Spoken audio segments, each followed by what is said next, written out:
I'm going to show you the precise day when the Antichrist begins his reign of 42 months, or a times and dividing it. That would bring us to the 6th month and 14th day. And this is Esther's preparation in like a few weeks. But that would be the year 2020. That would be the year 2019. Okay, 2019 would be August 24th, 2019. That's the date the Antichrist would begin his reign and his power. Okay, and then it would go 42 months. Simple question.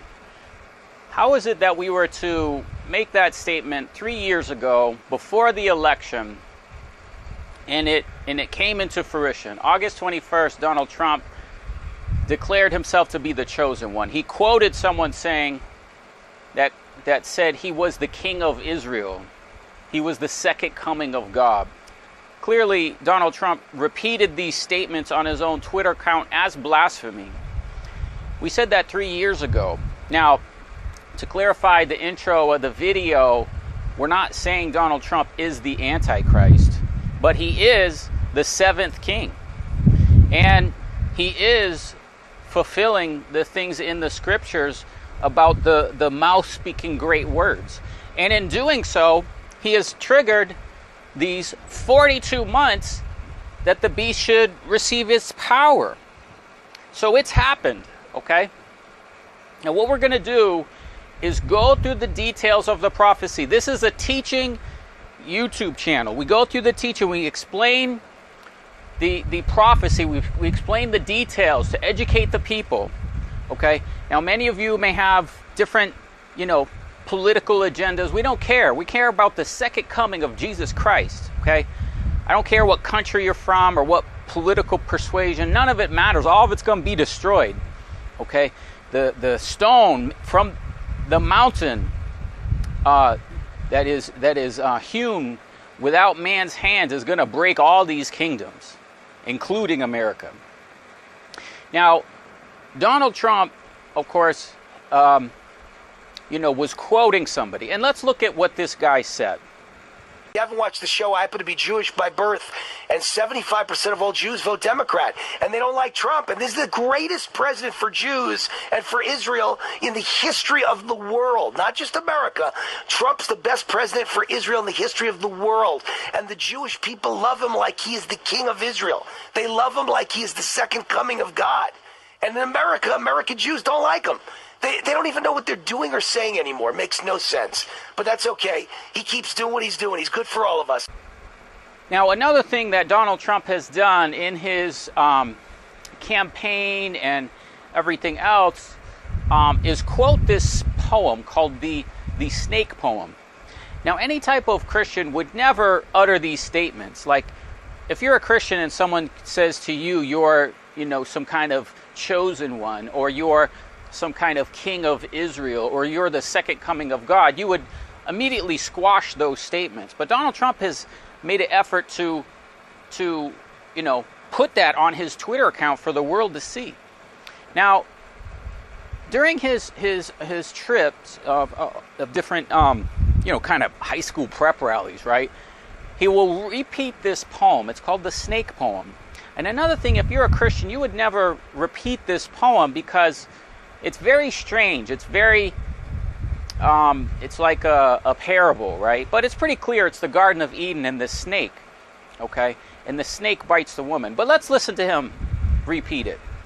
This is called the snake. And you may love it or you may say, isn't that terrible, okay? And if you say, isn't that terrible, who cares? Because the way they treat me, that's peanuts compared to the way they treat me. Okay? Immigration. On her way to work one morning, down the path along the lake, a tender-hearted woman saw a poor, half-hearted, frozen snake. His pretty colored skin had been all frosted with the dew. Poor thing, she cried, I'll take you in and I'll take care of you. Take me in, O tender woman, take me in for heaven's sake. Take me in, O tender woman, sighed the vicious snake. She wrapped him up all cozy in a comforter of silk and laid him by her fireside with some honey and some milk. She hurried home from work that night, and soon as she arrived, she found that pretty snake she'd taken in had been revived. Take me in, O tender woman, take me in for heaven's sake. Take me in, O tender woman, sighed the vicious snake. She clutched him to her bosom. You're so beautiful, she cried. But if I hadn't brought you in by now, surely you would have died. She stroked his pretty skin again and kissed and held him tight. But instead of saying thank you, that snake gave her a vicious bite. Take me in, O tender woman. Take me in for heaven's sake. Take me in, O tender woman, sighed the vicious snake. I saved you, cried the woman, and you've bitten me, heavens why? You know your bite is poisonous, and now I'm going to die. Oh, shut up, silly woman, said the reptile with a grin. You knew damn well I was a snake before you took me in.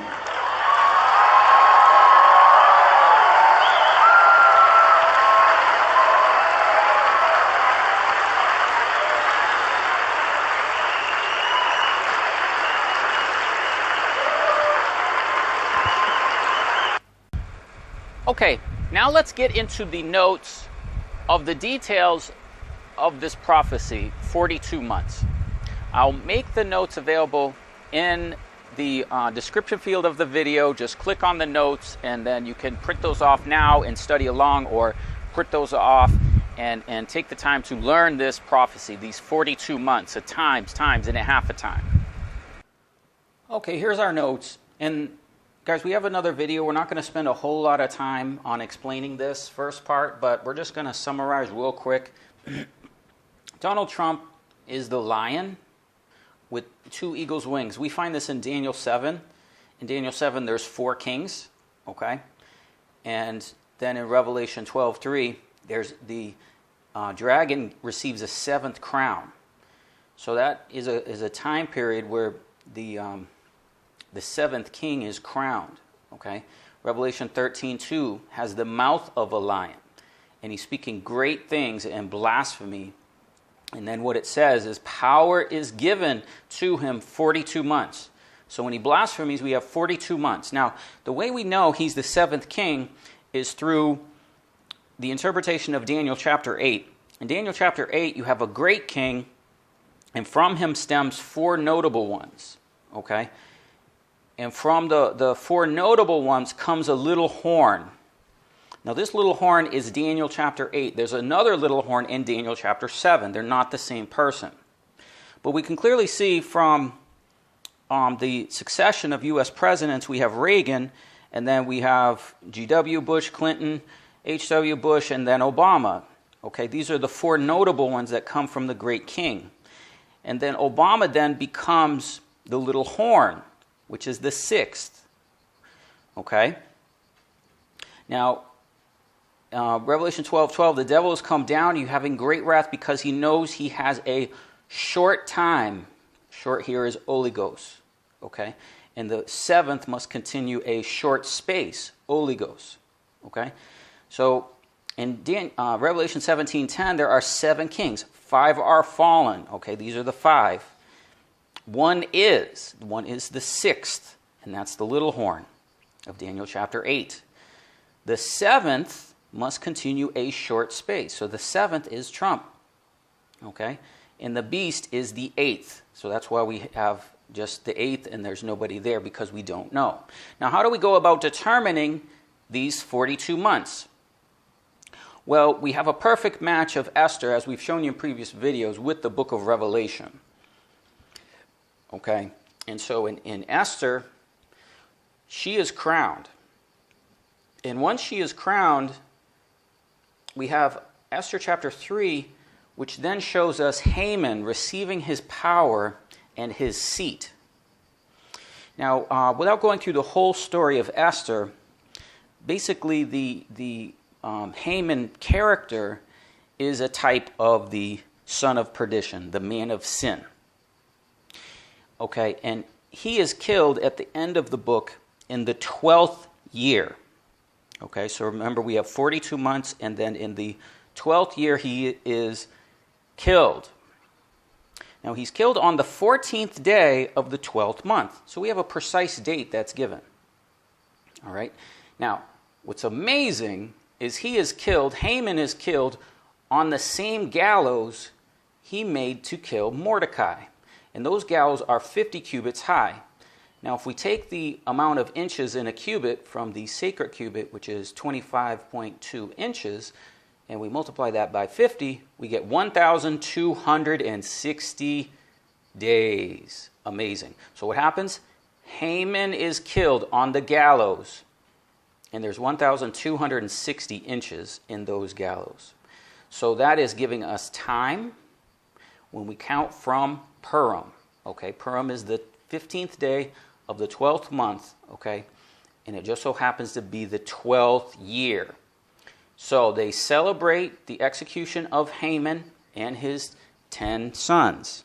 Of course, his 10 sons are the type of the 10 kings found in Revelation. So clearly the book of Esther matches Revelation perfectly, but it's an unusual source because Esther gives us the counting of the 42 months. Because once we know that he's 42 months is 3.5 years, 1,260 days is 3.5 years. Once we know his end, we can determine the beginning. So all we have to do is count back 1,260 days from the 12th year. And then we come to the 14th day of the 6th month in the 9th year. Now let's illustrate that for you via graph here. Okay. Sometimes it's good when we do these things to kind of visualize this and try and illustrate it in multiple ways. Okay, so what we have is we have a situation where we have determined that Haman, the beast, is killed. Okay, now this whole time period here is the 12th year.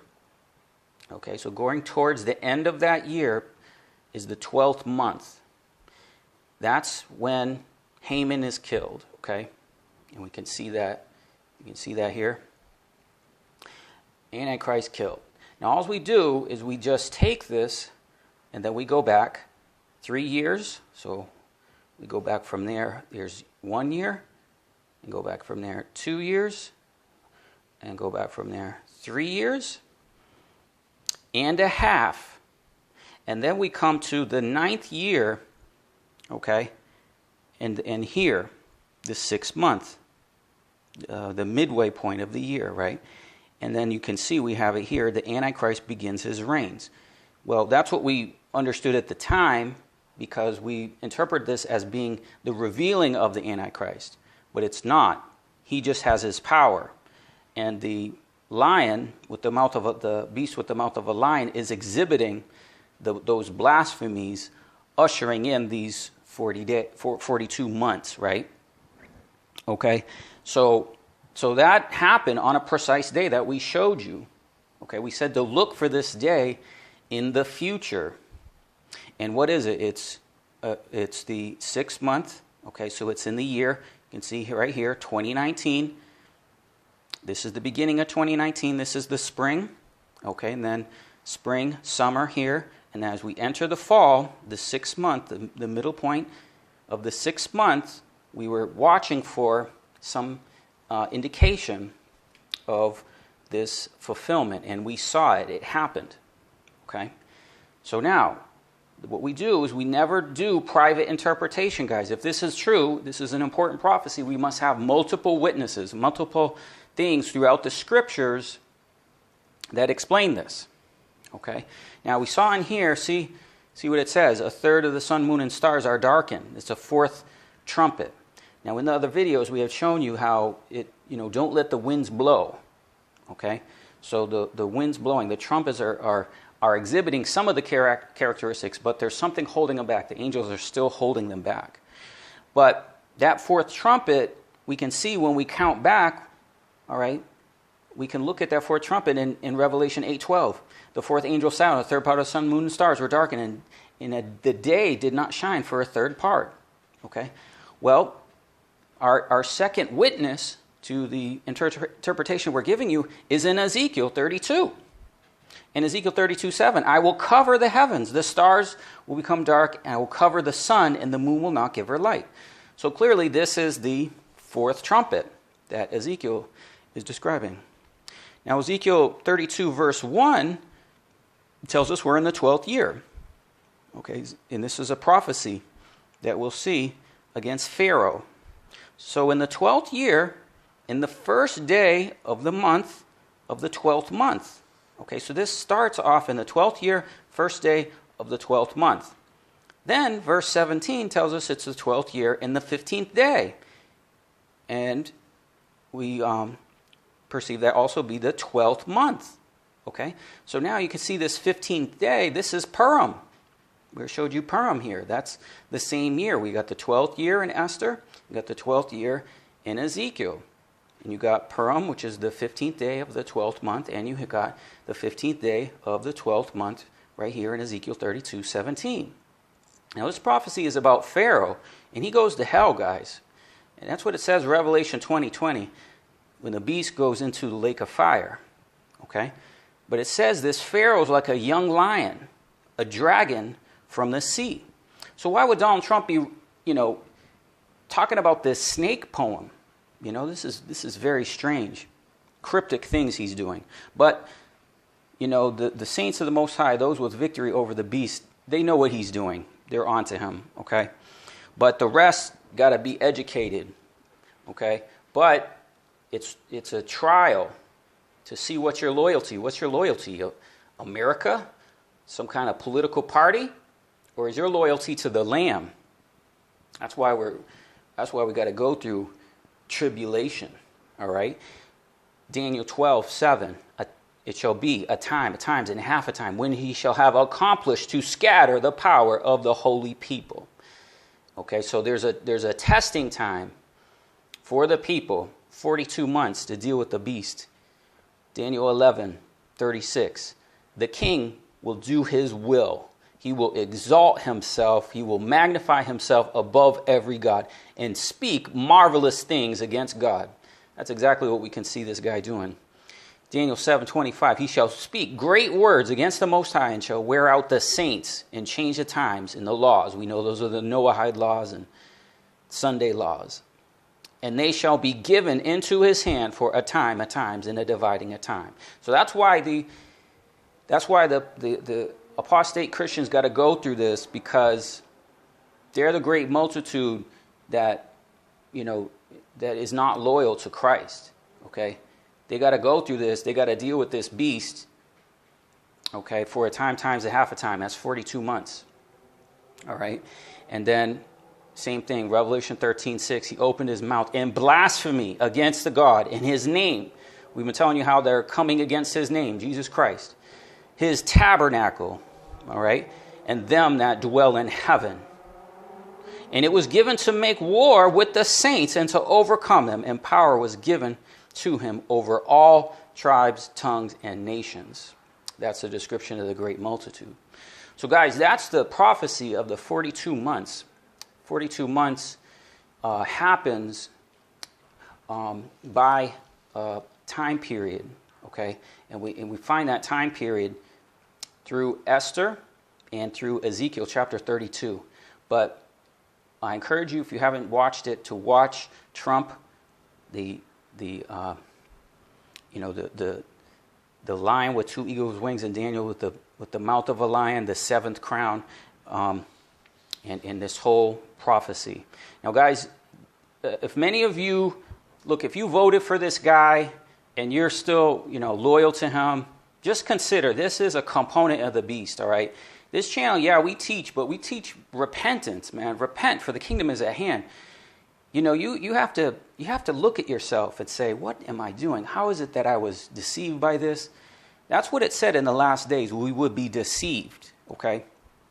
A lot of the people are accusing me of being deceived, but look, I told you this 3 years ago, and it happened, okay?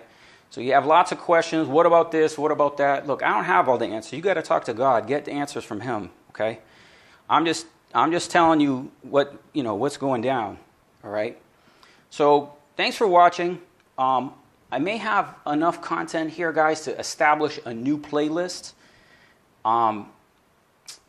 And I have one already on the little horn of Daniel chapter 8, which I encourage you because it's more details of this here. Okay, so thank you for watching. And like I say, guys, watch and pray that you be counted worthy to escape all these things and stand before the Son of Man. Amen.